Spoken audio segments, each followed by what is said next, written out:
ನಮಸ್ತೆ ಮಿತ್ರರೇ, ನಾನು ನವ್ಯ, ಯೋಗ ಟೀಚರ್, ಹಿಪ್ನೋಥೆರಪಿಸ್ಟ್ ಮತ್ತು ನ್ಯೂಟ್ರಿಷನಿಸ್ಟ್. ಟಾಕ್ಸಿಕ್ ರಿಲೇಶನ್ಶಿಪ್ ಅಲ್ಲಿ ನೀವಿದ್ರೆ ಆ ಸಂಬಂಧವನ್ನ ಸರಿಯಾದ ರೀತಿಲಿ ಹ್ಯಾಂಡಲ್ ಮಾಡೋದು ಹೇಗೆ? ಆ ವ್ಯಕ್ತಿಯ ವಿಚಾರ ಪೂರ್ತಿ ಯಾವಾಗ್ಲೂ ನಿಮ್ ತಲೆನಲ್ಲಿ ನಡೆಯುತ್ತೆ. ಸೊ ಅದ್ರ ಮೂಲಕ ಬದುಕೆ ನರಕ ಅಂತ ಅನಿಸ್ತಾ ಇರುತ್ತೆ. ಆ ವ್ಯಕ್ತಿಯ ವಿಚಾರ ನಡೆಯೋದಿರ್ಲಿ, ಆ ವ್ಯಕ್ತಿಯ ಕಾರಣದಿಂದಾಗಿ ನಾವೇನೆ ನಮ್ಮ ಬದುಕಲ್ಲಿ ಏನೋ ಬೇಕು, ನಮ್ಮ ಮುಂದಿನ ಜೀವನಕ್ಕೆ ಏನೋ ಬೇಕು. ಈಗ ಆರೋಗ್ಯ ಹಾಳಾಗಿದ್ರೆ ಆರೋಗ್ಯ ಸರಿ ಮಾಡ್ಕೊಳ್ಬೇಕು, ಅಥವಾ ಅವರಿಂದ ನೆಮ್ಮದಿ ಸಿಗ್ತಾ ಇಲ್ಲ ಅಂತ ಹೇಳಿದ್ರೆ ನೆಮ್ಮದಿನ ನಮಗೆ ನಾವು ತಗೊಳ್ಬೇಕು. ಆದರೆ ಅವ್ರು ಮಾಡೋದು ಬೇಡ, ಅವ್ರು ಮಾಡೋದು ಇಲ್ಲ. ನಮಗೇನು ಬೇಕಾಗಿದೆಯೋ ಅದನ್ನು ಕೂಡ ಮಾಡ್ಕೊಳ್ದೇನೆ ನಾವು ನಮ್ಮ ಬದುಕನ್ನ ಹಾಳು ಮಾಡ್ಕೊಳ್ತಾ ಇರ್ತೀವಿ ಈ ಟಾಕ್ಸಿಕ್ ರಿಲೇಶನ್ಶಿಪ್ ಸಲುವಾಗಿ. ಸೊ ಈ ಥರದ ಸಂದರ್ಭದಲ್ಲಿ ನಾವು ಸರಿಯಾದದನ್ನೇ ಆಯ್ಕೆ ಮಾಡ್ಕೊಳ್ಬೇಕು. ಯಾಕೆ? ಈ ಒಂದು ಸಂಬಂಧಗಳ ಸಲುವಾಗಿ ಈಗಲೂ ಕೂಡ ನೆಮ್ಮದಿಯಾಗಿರೋದಕ್ಕೆ ಸಾಧ್ಯ ಆಗಲ್ಲ. ಜೊತೆಗೆ ಒಂದಷ್ಟು ವರ್ಷ ಅವ್ರ ಜೊತೆ ಇದ್ದ ಮೇಲೆ ನಮಗೆ ಒಂದು ಸ್ವಭಾವ ಬೆಳ್ಕೊಂಡು ಬರುತ್ತೆ. ಇಲ್ಲ ಅಗ್ರೆಸಿವ್ ಆಗ್ತೀವಿ, ಇಲ್ಲ ಅಂತ ಹೇಳಿದ್ರೆ ವೀಕ್ ಆಗಿಬಿಡ್ತೀವಿ. ಅಗ್ರೆಸಿವ್ ಆದ್ರೂ ನಾವು ಚೆನ್ನಾಗಿ ಬದುಕೋಕ್ಕಾಗಲ್ಲ, ಈ ಕಡೆ ವೀಕ್ ಆದ್ರೂ ಕೂಡ ಚೆನ್ನಾಗಿ ಬದುಕೋಕ್ಕಾಗಲ್ಲ. ಅವ್ರ ಜೊತೆ ಇದ್ದಾಗ್ಲೂ ಚೆನ್ನಾಗಿರೋದಿಲ್ಲ. ಅವರು ನಮ್ಮಿಂದ ದೂರ ಆಗೋದಿರಲಿ, ಈ ಭೂಮಿಯಿಂದನೇ ದೂರ ಆದ್ರೂ ಕೂಡ ಅವರಿಂದಾಗಿ ಬೆಳ್ಕೊಂಡು ಬಂದಿರುತ್ತಲ್ಲ ನೋಡಿ, ಆ ಸ್ವಭಾವ ಇಡೀ ನಮ್ಮ ಬದುಕನ್ನೇ ನಾಶ ಮಾಡುತ್ತೆ. ಸರಿಯಾದ ರೀತಿಯಲ್ಲಿ ನಾವು ಬದಲಾವಣೆ ಮಾಡಿಕೊಳ್ಳೇಬೇಕು. ಒಂದು ಉದಾಹರಣೆ ನೋಡೋಣ. ಒಂದು ಫ್ಯಾಮಿಲಿ ತಂದೆ ಹೆಣ್ಮಗು ಅನ್ನುವಂತಹ ಕಾರಣಕ್ಕೋಸ್ಕರ ಚಿಕ್ಕಂದಿನಿಂದಲೂ ಕೂಡ ಆ ಮಗುನ ಒಡೆಯೋದು ಬೈಯೋದು ಮಾಡ್ತಾ ಇದ್ರು. ಆದರೆ ಮಗನ್ನ ತುಂಬ ಅಂದ್ರೆ ತುಂಬ ಚೆನ್ನಾಗಿ ನೋಡ್ಕೊಳ್ತಾ ಇದ್ರು. ಜೊತೆಗೆ ಈ ವ್ಯಕ್ತಿ ಫ್ಯಾಮಿಲಿ ಜವಾಬ್ದಾರಿನ ಪೂರ್ತಿ ತಗೊಂಡವ್ರಲ್ಲ, ಕನಿಷ್ಠ ಮಟ್ಟಿಗೆ ಏನು ಬೇಕೋ ಅಷ್ಟೇ ಮಾಡ್ತಾ ಇದ್ರು. ಮಕ್ಕಳು ಎಜುಕೇಷನ್ಗೂ ಕೂಡ ಅವ್ರು ಖರ್ಚು ಮಾಡ್ತಾ ಇರಲಿಲ್ಲ. ಅವರ ಏನು ಖರ್ಚು ವೆಚ್ಚ ಇರುತ್ತೆ ಮಕ್ಕಳದು, ಅದನ್ನು ಕೂಡ ಅವ್ರು ನೋಡ್ಕೊಳ್ತಾ ಇರಲಿಲ್ಲ. ತಾಯಿ ಏನು ಕೆಲ್ಸಕ್ಕೆ ಹೋಗ್ತಾ ಇದ್ರು, ಆ ಒಂದು ದುಡಿಮೆಯಲ್ಲೇನೆ ಮಕ್ಕಳು ಎಜುಕೇಷನ್, ಅವ್ರು ಒಳ್ಳೇದು ಕೆಟ್ಟದ್ದು, ಈ ಹಸ್ಬೆಂಡ್ ಏನು ಜವಾಬ್ದಾರಿನ ತಗೊಳ್ಕೊಳ್ಳಲ್ಲ, ಉಳಿದಂತಹ ಎಲ್ಲ ಜವಾಬ್ದಾರಿನೂ ಕೂಡ ಅವರೇ ಕೂಡ ನಿರ್ವಹಿಸ್ತಾ ಇದ್ರು. ಎಜುಕೇಷನ್ SSLC ಮುಗ್ದಿದೆ, ಕಾಲೇಜಿಗೆ ಆ ಹೆಣ್ಮಗು ಜಾಯ್ನ್ ಆಗಬೇಕು. ಆಗ ಅವ್ರ ತಂದೆ ಅವಳು ಯಾರನ್ನಾದ್ರೂ ಲವ್ ಮಾಡಿಬಿಟ್ರೆ, ಯಾರ ಜೊತೆನಾದ್ರೂ ಓಡೋಗ್ಬಿಟ್ರೆ, ಇಲ್ಲ ಅವಳನ್ನ ಕಾಲೇಜಿಗೆ ಸೇರ್ಸೋಕೆ ಆಗಲ್ಲ ಅಂತ ಹೇಳಿ ಜಗಳ ಮಾಡೋಕ್ಕೆ ಶುರು ಮಾಡಿದ್ರು. ಬಟ್ ತಾಯಿಗೆ ಜೀವನ ಅನ್ನೋದೇನೋ ಅಂತ ಅರ್ಥ ಆಗಿತ್ತು. ಅಟ್ಲೀಸ್ಟ್ ತನ್ನ ಮಗಳಿಗೆ ಎಜುಕೇಷನ್ ಕೊಡ್ಸಿದ್ರೆ ಅವಳ ಕಾಲ ಮೇಲೆ ಅವಳು ನಿಂತ್ಕೊಳ್ಳೋದಕ್ಕೆ ಮತ್ತು ಧೈರ್ಯವಾಗಿ ಬದುಕೋದಕ್ಕೆ ಖಂಡಿತ ಅವಕಾಶ ಇರುತ್ತೆ ಅನ್ನುವಂತಹ ಕಾರಣಕ್ಕೋಸ್ಕರ ಅವ್ರು ಜಗಳ ಮಾಡಿದ್ರೂ ಕೂಡ ಮುಂದೆ ಅವಳನ್ನ ಕಾಲೇಜಿಗೆ ಜಾಯಿನ್ ಮಾಡಿದ್ರು. ಆದರೆ ಆ ಮಗುಗೆ ತಂದೆ ಆ ರೀತಿ ಹೇಳಿದ್ದು ತುಂಬ ಅಂದರೆ ತುಂಬ ಹರ್ಟ್ ಆಯಿತು. ಒಂದು ವೇಳೆ ಆಕೆನಲ್ಲಿ ಆ ಸ್ವಭಾವ ಇದ್ದರೆ, ಮತ್ತು ಇವರು ಆ ಥರದ ಒಂದು ಸಂದರ್ಭದಲ್ಲಿ ತನ್ನ ಮಗಳನ್ನು ನೋಡಿದರೆ ಮಾತಾಡೋದ್ರಲ್ಲಿ ಖಂಡಿತ ತಪ್ಪಿರೋದಿಲ್ಲ. ಏನೂ ಇಲ್ಲದೆ ಅವ್ರ ಕಲ್ಪನೆಗೆ, ಅವ್ರ ಉಚ್ಚಾಟಕ್ಕೆ, ಅವ್ರ ಬಾಯಿಗೆ ಬಂದಿದ್ದನ್ನ ಹೇಳಿಬಿಟ್ರೆ ಆ ಮಗುಗೆ ಎಷ್ಟು ಹರ್ಟ್ ಆಗುತ್ತೆ ಅಲ್ವಾ?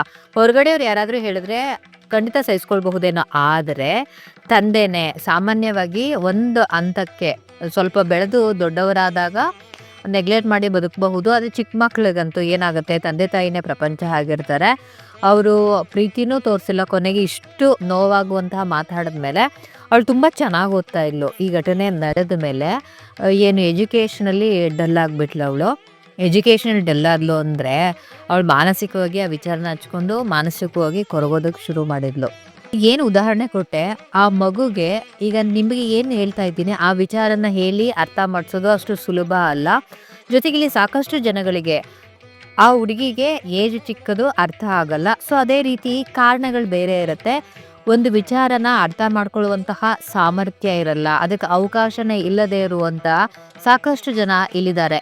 ಜೊತೆಗೆ ಅರ್ಥ ಆಗಿದ್ರೂ ಕೂಡ ಬದಲಾವಣೆ ಮಾಡ್ಕೊಳ್ಳೋದಕ್ಕೂ ಅವಕಾಶ ಇಲ್ಲದೆ ಇದ್ದವರು ಕೂಡ ಭೂಮಿ ಮೇಲಿದ್ದಾರೆ. ಒಂದು ವೇಳೆ ನಿಮಗೆ ಅರ್ಥ ಮಾಡ್ಕೊಳ್ಳೋದಕ್ಕೆ ಮತ್ತು ಬದಲಾವಣೆ ಮಾಡ್ಕೊಳ್ಳೋದಕ್ಕೆ ಎರಡಕ್ಕೂ ಅವಕಾಶ ಇದ್ದಾಗ್ಲೂ ನೀವು ಬದಲಾಗಲಿಲ್ಲ ಅಂತ ಹೇಳಿದ್ರೆ ತಪ್ಪು ಆ ವ್ಯಕ್ತಿಯದ್ದಲ್ಲ, ಖಂಡಿತ ನಿಮ್ಮದೇ ಆಗ್ಬಿಡುತ್ತೆ. ವಾಸ್ತವದಲ್ಲಿ ಅವ್ರ ತಂದೆ ಮನೆ ಜವಾಬ್ದಾರಿನ ಪೂರ್ತಿ ತಗೊಂಡವರಲ್ಲ. ಜೊತೆಗೆ ಕುಡಿತದ ಚಟದಿಂದಾಗಿ ಇದ್ದಂತಹ ಆಸ್ತಿನೂ ಕೂಡ ಕಳೆದಿದ್ರು ಅವರು. ಈಗಿರ್ಬೇಕಾದ್ರೆ ಚೆನ್ನಾಗಿ ಓದೋದು ಆ ಮಗುವಿನ ಭವಿಷ್ಯಕ್ಕೋಸ್ಕರ. ಜೊತೆಲಿ ಅಷ್ಟೆಲ್ಲ ಕಷ್ಟಪಟ್ಟು ಸಾಕಿದ್ರಲ್ವಾ, ಆ ತಾಯಿಗೂ ಕೂಡ ಎಷ್ಟು ಅವಶ್ಯಕತೆ ಇದೆ. ಆದರೆ ಇಲ್ಲಿ ಆಗ್ತಾ ಇರೋದು ಏನು? ಅವ್ರು ನಮಗೆ ಸಹಾಯ ಮಾಡಲ್ಲ, ಆದರೆ ನಾವು ಸಹಾಯ ಮಾಡ್ಕೊಳ್ದೇನೆ ಇಂತಹ ಸಂದರ್ಭದಿಂದ ಮತ್ತಷ್ಟು ಜೀವನವನ್ನ ಹಾಳು ಮಾಡ್ಕೊಳ್ತೀವಿ. ಮುಂದುವರೆದು ನಮಗೇನು ಬೇಕೋ, ನಮ್ಮ ಒಳಿತಿಗಾಗಿ ನಾವು ಏನು ಮಾಡಬೇಕೋ ಅದನ್ನ ಮಾಡೋದೇ ಇಲ್ಲ. ಮತ್ತೊಂದು ಉದಾಹರಣೆ ನೋಡೋಣ.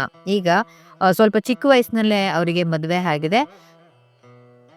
ಒಳ್ಳೆ ಸೊಸೆ ಅಂತ ಈ ಪ್ರಪಂಚ ಏನ್ ಹೇಳುತ್ತೋ ಆ ರೀತಿನಲ್ಲೇ ಅಷ್ಟು ವರ್ಷ ಜೀವನ ಮಾಡಿದ್ರು. ಒಳ್ಳೆ ರೀತಿ ಅವರೇನೋ ನಡ್ಕೊಳ್ತಾ ಇದ್ರು. ಅತ್ತೆ ಮಾವ ಬೇಡ, ಅವ್ರ ಗಂಡನ್ನೂ ಕೂಡ ಅವರಿಗೆ ಏನು ಅವ್ರು ಒಳ್ಳೇದು ಕೆಟ್ಟದನ್ನ ನೋಡಿದವರು ಅಲ್ಲ, ಮತ್ತೆ ಬೇಕು ಬೇಡ ಅಂತೂ ಕೇಳಿದವ್ರು ಯಾರೂ ಇರಲಿಲ್ಲ. ಎಷ್ಟೋ ವರ್ಷ ಕಳೆದ ಮೇಲೆ ಅವರಿಗೆ ಆರ್ಥರಿಟಿಸ್ ಶುರುವಾಯಿತು. ಈಗ ಏನು ಅವರಿಗೆ ಮೊದಲಿನ ಥರ ಕೆಲಸ ಮಾಡೋದಕ್ಕೆ ಸಾಧ್ಯ ಆಗ್ತಾ ಇರಲಿಲ್ಲ.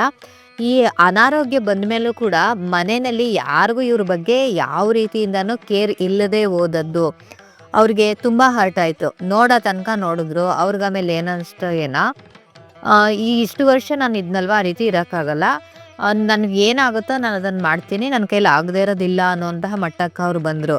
ಎಂಥವ್ರಿಗೂ ಒಂದು ಲಿಮಿಟೇಷನ್ ಅಂತ ಇರುತ್ತೆ ಅಲ್ವಾ. ಸೊ ಆದರೆ ಅವ್ರು ಯಾವಾಗ ಆ ರೀತಿ ವರ್ತಿಸೋದಕ್ಕೆ ಶುರು ಮಾಡಿದ್ರು, ಮನೇಲಿರೋರು ಎಲ್ಲರೂ ಅವ್ರನ್ನ ಅಪೋಸ್ ಮಾಡಿದ್ರು. ಎಲ್ಲರೂ ಅವ್ರ ಹತ್ರ ನೆಗೆಟಿವ್ ಆಗಿ ನಡ್ಕೊಳ್ಳೋದಕ್ಕೆ ಶುರು ಮಾಡಿದ್ರು. ಹೊರಗಡೆ ಪ್ರಪಂಚನೂ ಹಾಗೆ ಹೇಳ್ತಾ ಇತ್ತು. ಏನಂತ, ಹೆಣ್ಮಕ್ಳ ಜೀವನನೇ ಅಷ್ಟು, ನೀನು ಹಾಗೆ ಇರಬೇಕು, ನೀನು ಮಾಡ್ತಾ ಇರೋ ತಪ್ಪು. ಬೇರೆಯವರು ಇರಲಿ, ಅವ್ರ ಸ್ವಂತ ತಂದೆ ತಾಯಿನೂ ಕೂಡ ಅವ್ರಿಗೆ ಹಾಗೇನೆ ಹೇಳಿದ್ದಾರೆ. ಒಂದು ಸಮಸ್ಯೆ ಏನಾಯಿತು ಅಂತ ಹೇಳಿದರೆ, ಅವ್ರ ಮನಸ್ಸಲ್ಲೂ ಕೂಡ ನಾನೀಗ ಕರೆಕ್ಟಾಗಿ ಮಾಡ್ತಾ ಇದ್ದೀನಿ, ನಾನು ಸರಿಯಾದ ದಾರಿನ ಆಯ್ಕೆ ಮಾಡ್ಕೊಂಡಿದ್ದೀನಿ ಅನ್ನೋದು ಇರಲಿಲ್ಲ. ಏನೋ ಸಮಾಜದಲ್ಲೂ ಹಾಗೆ ಹೇಳಿರ್ತಾರೆ, ಮತ್ತು ಬೆಳಿಬೇಕಾದ್ರೆ ಇದೇ ರೀತಿ ಇರಬೇಕು ಅನ್ನೋದು ಅವ್ರ ತಲೆಯಲ್ಲಿ ಇದ್ದಿದ್ದ ಕಾರಣದಿಂದಾಗಿ.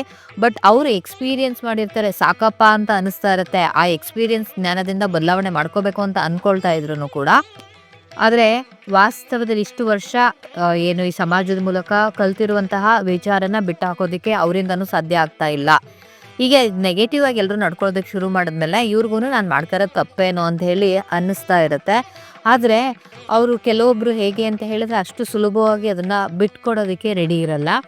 ಅವ್ರನ್ನು ನೆಗೆಟಿವ್ ಆಗಿ ವರ್ತಿಸೋದಕ್ಕೆ ಶುರು ಮಾಡಿದ್ಮೇಲೆ ಅವ್ರ ಆರೋಗ್ಯ ಮತ್ತಷ್ಟು ಹಾಳಾಯಿತು. ಜೊತೆಗೆ ಮಾನಸಿಕ ಸ್ಥಿತಿನೂ ಕೂಡ ನಿಜವಾಗ್ಲೂ ಹದಗೆಟ್ಟು ಹೋಯಿತು.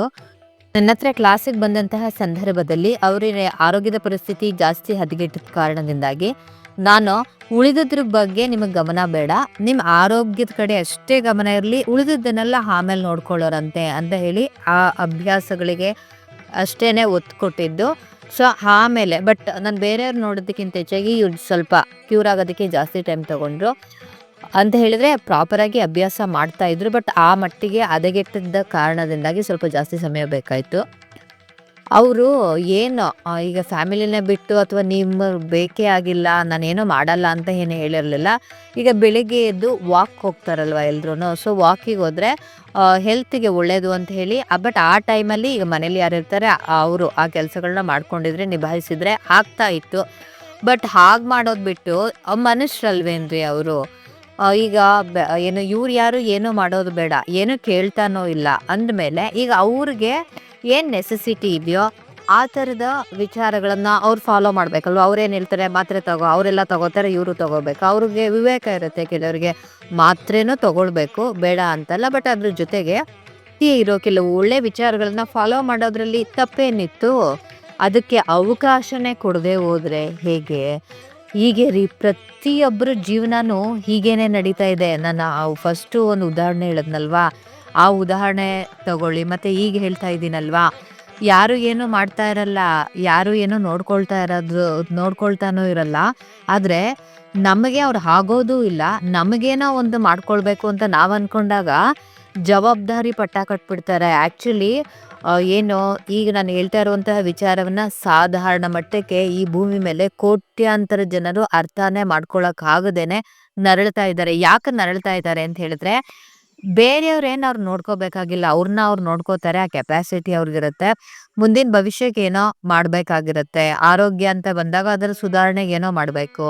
ನೆಮ್ಮದಿ ಕೊಡ್ತಾ ಇಲ್ಲ ಅಂತ ಹೇಳಿದ್ರೆ, ನೆಮ್ಮದಿ ತಗೊಳ್ಳುವಷ್ಟು ಕೆಪಾಸಿಟಿ ಖಂಡಿತ ಇರುತ್ತೆ, ಆ ವಿವೇಕನೂ ಇರುತ್ತೆ. ಆದರೆ ನಮ್ಮ ಅವಶ್ಯಕತೆ ಕಡೆ ಗಮನ ಕೊಡಬೇಕು ಅನ್ನುವಂತಹ ವಿವೇಕ ಇರಲ್ಲ. ಮತ್ತೆ ಕನ್ಫ್ಯೂಷನ್ ಅಲ್ಲಿ ಇರ್ತಾರೆ. ಈ ನ್ಯಾರ್ಸಿಸಿಸ್ಟ್ ಅಂತ ಹೇಳಿ ಕರೀತಾರೆ. ಅವ್ರು ಹೇಗೆ ಅಂತ ಹೇಳಿದ್ರೆ ತಪ್ಪು ಅವ್ರದ್ದಿರುತ್ತೆ, ಆದರೆ ಎದುರುಗಡೆ ಇರುವಂತಹ ವ್ಯಕ್ತಿಯ ಮೇಲೆ ತಪ್ಪನ್ನ ಹಾಕಿ ನಿಜವಾಗ್ಲೂ ಅವರು ನರಳೋ ಥರ ಮಾಡಿಬಿಡ್ತಾರೆ. ಅಲ್ಲಿ ನಿಜವಾಗ್ಲೂ ಈ ಒಂದು ಮನಸ್ಥಿತಿ ಇದೆ, ಈ ಮನಸ್ಥಿತಿಯಿಂದ ನಾವು ನರಳುತ್ತೀವಿ ಅನ್ನೋದು ಅರಿವೇ ಇಲ್ಲದೆ ಅವ್ರ ಜೀವನನ ಅವರೇ ಹಾಳು ಮಾಡ್ಕೋತಾ ಇರ್ತಾರೆ. ನಾನು ಆಗಲೇ ಹೇಳಿದೆ, ಆಪೋಸಿಟ್ ಏನು ವ್ಯಕ್ತಿ ಇರ್ತಾರೆ ಅವ್ರ ಸಹಾಯ ಏನು ಇವ್ರಿಗೆ ಬೇಕಾಗಿರಲ್ಲ. ಇವರೇನೆ ಏನು ಬೇಕೋ ಆ ಒಂದು ಕೆಲಸವನ್ನ ಮಾಡಿಕೊಂಡು ಬದುಕನ್ನು ಸುಧಾರಣೆ ಮಾಡ್ಕೊಳ್ಳೋಷ್ಟು ಕೆಪಾಸಿಟಿ ಇರುತ್ತೆ. ಆದರೆ ಆ ವ್ಯಕ್ತಿ ಏನು ಹೇಳ್ತಾ ಇದ್ದಾರೆ, ಸಮಾಜನೂ ಅದಕ್ಕೇನೆ ಮನ್ನಣೆ ಕೊಟ್ಬಿಟ್ರೆ ಅವಾಗ ನಾನು ಮಾಡ್ತಾ ಇರೋದು ತಪ್ಪೇನೋ, ನಾನು ನನ್ನನ್ನು ನೋಡ್ಕೊಳ್ಬಾರ್ದು, ಇವ್ರು ಹೇಳಿದ್ದನ್ನೇ ಕೇಳಬೇಕು ಅನ್ನುವಂತಹ ಹುಚ್ಚಾಟಕ್ಕೆ ಬಿದ್ದುಬಿಡ್ತಾರೆ. ಎಷ್ಟರ ಮಟ್ಟಿಗಿರ್ತಾರೆ ಈ ನ್ಯಾರ್ಸಿಸಿಸ್ಟ್ ಅಂತ ಹೇಳಿದ್ರೆ, ಈಗ ಅವ್ರದಿಂದ ಏನೋ ಒಂದು ಸಣ್ಣ ತಪ್ಪಾಗಿದೆ ಅದನ್ನು ಎಷ್ಟು ವರ್ಷ ಅಂತಾರಿ ದ್ವೇಷ ಮಾಡ್ತಾರೆ. ಆ ಕಾರಣಕ್ಕೋಸ್ಕರ ಮರ್ಯಾದೆ ಕೊಡದೆ ಬೆಲೆ ಕೊಡದೆ ಯಾವಾಗ್ಲೂ ಏನು ಅವ್ರನ್ನ ಹೀನಾಯವಾಗಿ ನಡ್ಸ್ಕೊಳ್ಳೋದಕ್ಕೆ ಶುರು ಮಾಡಿದ್ಮೇಲೆ ಇವರಿಗೆ ಹೌದು ನಾನು ಮಾಡಿಬಿಟ್ಟೆ ನನ್ನ ತಪ್ಪು, ಏನು ಅವ್ರ ಜೀವನ ಹಾಳಾಗುವಂಥದ್ದು ಇಲ್ಲ, ಏನೋ ಒಂದು ಸಣ್ಣ ವಿಚಾರ ಅದು. ಸೊ ಅದಕ್ಕೆ ಯಾವ ಮಟ್ಟಕ್ಕೆ ಅಂತ ಹೇಳಿದ್ರೆ ಈ ವ್ಯಕ್ತಿಗೆ ಅನಾರೋಗ್ಯ ಬರುವಷ್ಟು ಮಟ್ಟಿಗೆ ನಡ್ಕೊಂಡ್ಬಿಟ್ರು ಅವರು. ಇವ್ರಿಗಿಲ್ಲಿ ಹೌದು ನನ್ನಿಂದಾನೇ ತಪ್ಪಾಗಿದ್ದು ಅದಕ್ಕೆ ಇವ್ರು ಹಿಂಗೆ ನಡ್ಕೋತಾ ಇದ್ದಾರೆ ಅಂತ ಹೇಳಿ ಅದನ್ನು ಒಪ್ಕೊಂಡ ಕಾರಣದಿಂದಾಗಿ ಕೊನೆಗೆ ಅವ್ರಿಗವರು ಅನಾರೋಗ್ಯ ಸೃಷ್ಟಿ ಮಾಡ್ಕೊಂಡ್ಬಿಟ್ರು. ಈ ವಿಚಾರದಲ್ಲಿ ನಂಗೆ ನಿಜವಾಗ್ಲೂ ಹರ್ಟಾಯಿತು. ಒಂದು ಸಣ್ಣ ವಿಚಾರಕ್ಕೆ ಒಬ್ಬ ವ್ಯಕ್ತಿ ಜೀವನನ ಈ ಮಟ್ಟಕ್ಕೆ ತಂದು ಬಿಡ್ತಾರೆ ಅಂತ ಹೇಳಿದ್ರೆ ನಮಗೆ ನಮ್ಮ ಬಗ್ಗೆ ನಿಜವಾಗ್ಲೂ ಅರಿವಿರಬೇಕು. ನಾನು ಸ್ಟಾರ್ಟಿಂಗಲ್ಲೇ ಹೇಳಿದೆ, ಆ ವ್ಯಕ್ತಿಗಳ ವಿಚಾರವಾಗಿ ಜೊತೆಲಿದ್ದಾಗಲೂ ನೆಮ್ಮದಿಯಾಗಿರೋಕ್ಕಾಗಲ್ಲ, ಮತ್ತು ಏನು ಗುಣ ಸ್ವಭಾವ ಬೆಳೆದ್ಬಿಡುತ್ತೋ ಮುಂದುವರೆದು ಅವರು ಈ ಭೂಮಿ ಮೇಲೆ ಇಲ್ಲ ಅಂತ ಹೇಳಿದ್ರು ಕೂಡ ನಾವು ಖಂಡಿತ ಬದುಕೋದಕ್ಕೆ ಸಾಧ್ಯನೇ ಇಲ್ಲ. ಈಗ ನಾನು ಏನು ಉದಾಹರಣೆ ಹೇಳಿದೆ, ಏನು ಅದು ಲೇಡಿ, ಅವರು ಒಳ್ಳೇದು ಕೆಟ್ಟದ್ದನ್ನು ಅಲ್ಲಿ ಯಾರೂ ನೋಡ್ತಾ ಇರಲಿಲ್ಲ, ಬೇಕು ಬೇಡ ಅಂತೂ ಪೂರ್ತಿ ಕೇಳಿದವರೇ ಇಲ್ಲ. ಆ ಮಟ್ಟಿಗೆ ಆಕೆ ಜೀವನ ಮಾಡಿದಾಗ್ಲೂ ಕೂಡ ಅನಾರೋಗ್ಯ ಬಂದಾಗ್ಲೂ ಏನೋ ನೀನು ಇಷ್ಟು ವರ್ಷ ಬದುಕಿದ್ಯಾ, ಈಗ ನಿನ್ನ ಪರಿಸ್ಥಿತಿ ಸರಿ ಇಲ್ಲ, ಆಯಿತು ನಿನ್ಗೇನು ಬೇಕೋ ಒಂದು ಸ್ವಲ್ಪ ಹಾಗಿರು, ನಾವು ಅಡ್ಜಸ್ಟ್ ಮಾಡ್ಕೊಳ್ತೀವಿ ಅಂತ ಹೇಳಿ ಅನ್ನದೇ ಹೋದ ಮೇಲೆ ಪ್ರಪಂಚ, ಅವ್ರು ಅನ್ನದೇ ಇದ್ರೂ ಪರವಾಗಿಲ್ಲ, ನಮಗೆ ನಮ್ಮ ಒಳಗಡೆ ಈಗ ನಾನು ಅವ್ರಿಗೆ ಏನು ನೀವು ಆ ವ್ಯಕ್ತಿನ ನಾನು ಹೇಳ್ತಾ ಇದ್ದೀನಿ, ಬಟ್ ಅವರಿಗಂತೂ ನಿಜವಾಗ್ಲೂ ಆ ಒಂದು ಕಾನ್ಫಿಡೆಂಟ್ ಇದೆಯಲ್ಲ ನಮಗೂ ಕೂಡ ಬರಲ್ಲ ರೀ. ಆ ಕಾನ್ಫಿಡೆಂಟ್ ಇರಬಹುದು, ಆ ಒಂದು ಧೈರ್ಯ ಇರಬಹುದು, ಅದ್ಭುತವಾಗೇ ಇದ್ರು ಅವರು. ಯಾರಿಗೆ ಬೇರೆಯವ್ರಿಗೆ ಕೆಟ್ಟದ್ದು ಮಾಡಬಾರ್ದು ಅನ್ನೋಂಥ ಮನಸ್ಥಿತಿ ಇರುತ್ತೆ ನೋಡಿ, ನೋಡಿದವ್ರಿಗೆ ತಗ್ಗಿ ಬಗ್ಗಿ ಬಾಳ್ತಾ ಇರೋ ರೀತಿ ಕಾಣ್ತಾರೆ. ಹೌದು ಅವ್ರು ಮಾಡ್ತಾರೆ, ಆದರೆ ಅದಕ್ಕೂ ಒಂದು ಲಿಮಿಟೇಷನ್ ಇರುತ್ತೆ. ಆ ಲಿಮಿಟೇಷನ್ನ ಎಲ್ಲರೂ ಕ್ರಾಸ್ ಮಾಡಿಬಿಟ್ರೆ ಅವ್ರ ರೀತಿನೇ ಬೇರೆ ಆಗಿರುತ್ತೆ. ಕಣ್ಣೀರು ಹಾಕಿದಾಗ ಬೆಲೆ ಕೊಡದೇ ಇರುವಂತಹ ಜನ ಧೈರ್ಯವಾಗಿ ಎದ್ದಿಂತಾಗ ಕೊಟ್ಟೇ ಕೊಡ್ತಾರೆ.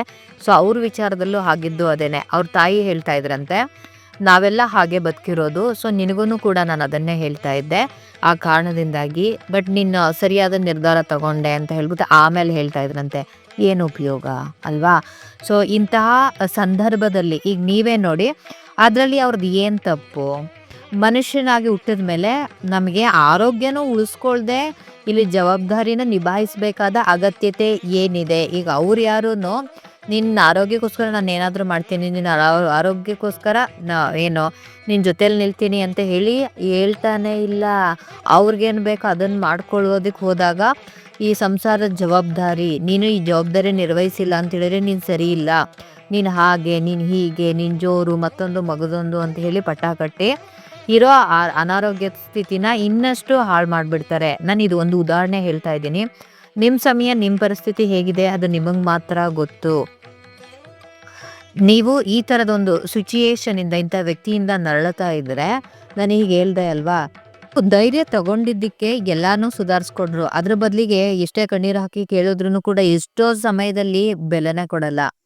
ನೀವು ನಿಮ್ಗೇನು ಅನ್ನಿಸ್ತಾ ಇದೆ, ನಿಮ್ಗೆ ಅನ್ನಿಸ್ತಾ ಇದೆ ನಾನು ಸರಿಯಾಗಿದ್ದೀನಿ, ನಾನು ಸರಿಯಾಗಿ ಏನು ಆಯ್ಕೆ ಮಾಡ್ಕೊಳ್ಬೇಕಾಗಿದೆ ಅಂತ ಹೇಳಿ, ನಿಮ್ಮ ಮುಂದಿನ ಭವಿಷ್ಯಕ್ಕೆ ನೀವೇನು ನಿರ್ಧಾರ ಮಾಡಿರ್ತೀರಾ, ಅಥವಾ ನಿಮ್ಮ ಆರೋಗ್ಯ ಸುಧಾರಣೆಗೋ ನಿಮ್ಮ ಮನಃಶಾಂತಿಗೋಸ್ಕರನೋ ಆ ವಿಚಾರನ ಇಂದು ಮುಂದೆ ನೋಡಬೇಡಿ, ಯಾರಿಗೂ ತಲೆ ಕೆಡಿಸ್ಕೋಬೇಡಿ. ಈ ಮಾತನ್ನ ಸರಿಯಾಗಿ ಕಿವಿ ಕೊಟ್ಟು ಕೇಳಿ. ನಿಮಗೋಸ್ಕರ ನೀವು ನಿಂತ್ಕೊಳ್ಳಿ. Stand for your self. ಎಷ್ಟೋ ಜನಗಳಿಗೆ ಅವರು ಆತ್ಮ ಹೇಳ್ತಾ ಇರತ್ತೆ, ಅವ್ರ ಮನಸ್ಸು ಹೇಳ್ತಾ ಇರತ್ತೆ ನೀನು ಸರಿ ದಾರಿಲಿ ಇದೆಯಾ ಅಂತ ಹೇಳಿ. ಆದರೆ ಯಾವುದಾದ್ರೂ ಒಂದೇ ಒಂದು ಧ್ವನಿ ಅವ್ರ ಪರವಾಗಿ ನೀನು ಸರಿಯಾಗಿದೆಯಾ ಮುಂದೆ ಹೋಗು ಅಂತ ಹೇಳ್ಬಿಟ್ಟಿದ್ರೆ ನಿಜವಾಗ್ಲೂ ಅವ್ರ ಕಷ್ಟ ಅವತ್ತಿಗೆ ತೀರು ಹೋಗಿರೋದು. ಇಲ್ಲಿ ಯಾರಿಗೂ ಕಾಯಬೇಡಿ. ನಿಮ್ಮ ಒಳ ಮನಸ್ಸು ಏನು ಹೇಳ್ತಾ ಇದೆ, ನಿಮ್ಮ ಆತ್ಮ ಯಾವ ದಾರಿನ ತೋರಿಸ್ತಾ ಇದೆ ಅದನ್ನು ನಂಬಿ ಮುಂದುವರಿಯಿರಿ. ನಿಮ್ಮನ್ನು ನೀವು ಇಲ್ಲಿ ಕಾಪಾಡ್ಕೊಳ್ಬೋದೇ ವಿನಃ ವಾಸ್ತವದಲ್ಲಿ ನಿಜವಾಗ್ಲೂ ಸಾಧ್ಯ ಇಲ್ಲ ಯಾರು ಯಾರನ್ನು ಕಾಪಾಡ್ಕೊಳ್ಳೋದಿಕ್ಕೆ. ಯಾವ ವ್ಯಕ್ತಿ ವಿಚಾರನ ತಗೊಂಡು ನೀವು ಇಡೀ ಜೀವನ ಹಾಳು ಮಾಡ್ಕೊಳ್ಬಹುದೇನೋ ವಿನಃ ಯಾವ ವ್ಯಕ್ತಿಯಿಂದನೂ ಕೂಡ ನಿಮ್ಮ ಜೀವನ ನಡೆಯೋದಕ್ಕೆ ಸಾಧ್ಯ ಇಲ್ಲ. ಇದು ನಿಮಗೆ ಅರಿವಿದ್ದಿದ್ರೆ ಒಬ್ಬ ವ್ಯಕ್ತಿ ವಿಚಾರ ತಗೊಂಡು ನಿಮ್ಮ ಜೀವನನ ನೀವು ಫಸ್ಟ್ ಆಫ್ ಆಲ್ ಹಾಳು ಮಾಡ್ಕೊಳ್ತಾನೇ ಇರಲಿಲ್ಲ. ಮತ್ತು ಈ ಜೀವನದಲ್ಲಿ ಎಷ್ಟು ತೊಂದರೆ ಬಂತು, ಕಷ್ಟ ಬಂತು, ಸಂದರ್ಭದಿಂದನೋ ವ್ಯಕ್ತಿಯಿಂದನೋ ಅಂತ ಹೇಳಿ ನೆನೆಸ್ಕೊಂಡಾಗ ತುಂಬ ದುಃಖ ಆಗುತ್ತೆ ಅಲ್ವಾ? ಯಾರಾದರೂ ಇಬ್ಬರು ವ್ಯಕ್ತಿನ ನೀವು ನೆನಪು ಮಾಡ್ಕೊಳ್ಳಿ, ಒಳ್ಳೆ ರೀತಿ ನಡ್ಕೋತಾರೆ ಅಲ್ವಾ? ಕಷ್ಟದಲ್ಲಿ ನೊಂದು ಬೆಂದಿರ್ತಾರಲ್ವ, ಅವ್ರು ಮನುಷ್ಯರಾಗಿ ವರ್ತಿಸ್ತಾ ಇರ್ತಾರೆ. ಯಾರು ಸುಖ ಸುಪ್ಪತ್ತಿಗೆಲ್ಲಿ ಬೆಳೆದಿರ್ತಾರಲ್ವಾ, ಅವರು ಕೆಡ್ದಾಗೇನೆ ನಡ್ಕೊಳ್ಳೋದು. ಇದು ನಿಮಗೂ ಕೂಡ ಎಕ್ಸ್ಪೀರಿಯನ್ಸ್ ಆಗಿದೆ ಅಲ್ವಾ? ನಾವಾದ್ರೂ ಅಷ್ಟೇ ಕಣ್ರಿ. ಕಷ್ಟ ಸುಖ ಅಂತ ನೋಡಿದಾಗ ನಮ್ಮ ಬದುಕಿಗೆ ಒಳ್ಳೆ ರೂಪ ಬರುತ್ತೆ. ನಾವು ಒಳ್ಳೆ ದಾರಿನ ಆಯ್ಕೆ ಮಾಡ್ಕೊಳ್ತೀವಿ ಅಷ್ಟೇನೆ. ಸುಖದಲ್ಲಿ ಬೆಳೆದವರೆಲ್ಲ ಮ್ಯಾಕ್ಸಿಮಮ್ ಇಷ್ಟೇನೆ ಆಗೋದು, ಹಾಳಾಗೋ ದಾರಿನ ಹುಡ್ಕೊಂಡು ಹೋಗ್ತಾರೆ. ಕಷ್ಟ ನೋವನ್ನು ನೋಡಿದವರು ಸರಿಯಾದ ದಾರಿನ ಆಯ್ಕೆ ಮಾಡ್ಕೊಳ್ತಾರೆ. ಬೇಡವಾ ಅದು ನಮ್ಮ ಬದುಕಿಗೆ? ನಾವು ಸರಿಯಾದ ದಾರಿಲಿ ನಡಿಬೇಕು ಅಂತ ಹೇಳಿದ್ರೆ ಅಂಥದ್ದೊಂದು ಸಂದರ್ಭಗಳು ಬರಲೇಬೇಕಾಗಿತ್ತು, ಬಂತು, ನಮಗೆ ಒಳ್ಳೆಯದೇ ಆಯಿತು. ನೀವು ಯಾವಾಗಲೂ ಕೂಡ ಎಲ್ಲ ವಿಚಾರನೂ ಪ್ರಾಪಂಚಿಕವಾಗಿ ನಿಮ್ಗೇನು ಅನ್ನಿಸ್ತಾ ಇದೆ, ನೀವೇನು ನೋಡ್ತಾ ಇದ್ದೀರಾ ಆ ದೃಷ್ಟಿಕೋನದಲ್ಲೇ ನೋಡೋದಲ್ಲ. ಅದರಿಂದ ಆಚೆಗೆ ಸಾಕಷ್ಟು ಒಳಿತಿರುತ್ತೆ. ನಿಮ್ಮ ಮನಸ್ಸಿನ ಒಳಗಡೆ ನೀವು ಕೂತು ಯೋಚನೆ ಮಾಡಿದ್ರೆ ನಿಮಗೇನೆ ಅರ್ಥ ಆಗುತ್ತೆ, ಹೌದಲ್ವಾ? ಮತ್ತೊಮ್ಮೆ ಹೇಳ್ತಾ ಇದ್ದೀನಿ, ಒಂದು ವೇಳೆ ಆ ಒಂದು ಸಂಬಂಧದ ಸಲುವಾಗೇನೆ ನೀವಿವತ್ತು ಚೆನ್ನಾಗಿ ಇಲ್ಲ ಅಂತ ಹೇಳಿದ್ರೆ ನೀವು ಗಮನ ಕೊಡಬೇಕಾಗಿರೋದು, ನೀವು ಏನು ಮಾಡಿದ್ರೆ ನಿಮ್ಮ ಲೈಫಲ್ಲಿ ನೀವು ಚೆನ್ನಾಗಿರ್ತೀರಾ. ಕೇವಲ ನಿಮ್ಮ ವಿಚಾರ ಅಷ್ಟೇ ಅಲ್ಲಿರಬೇಕು, ಸಂಬಂಧದ ವಿಚಾರನೂ ಇರಬಾರ್ದು, ಜವಾಬ್ದಾರಿ ಮತ್ತೊಂದು ಮಗದೊಂದು ವಿಚಾರಗಳು ನಿಮ್ಮ ತಲೆಯಲ್ಲಿ ಯಾವುದೇ ಕಾರಣಕ್ಕೂ ಇರಬಾರ್ದು.